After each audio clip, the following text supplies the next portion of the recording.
কাইতেন একাই ধ্বংস করেছিল যুদ্ধজাহাজ, জাপানের আত্মঘাতী সাবমেরিন।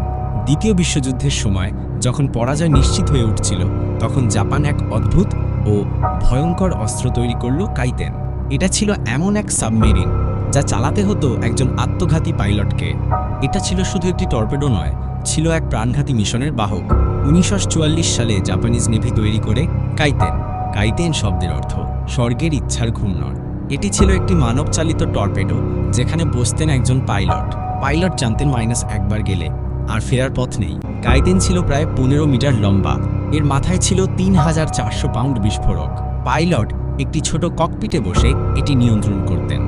কোনো ফেরার ব্যবস্থা ছিল না। একবার ছুটে গেলে গন্তব্য শুধু বিস্ফোরণ।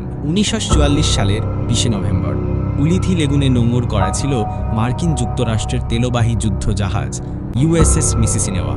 হঠাৎ সকাল 5:45 একটি কাইতেন এসে আঘাত হানে। এক বিশাল বিস্ফোরণে কেঁপে ওঠে চারদিক।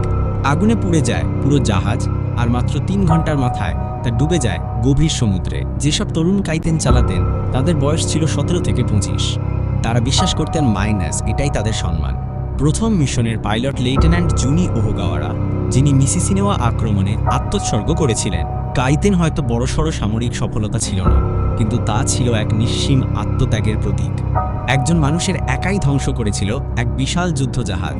কাইতেন আমাদের শেখায় যুদ্ধে প্রযুক্তি যেমন গুরুত্বপূর্ণ, তেমনি মানুষের মনোবল, সিদ্ধান্ত এবং আত্মত্যাগও ইতিহাস বদলে দিতে পারে।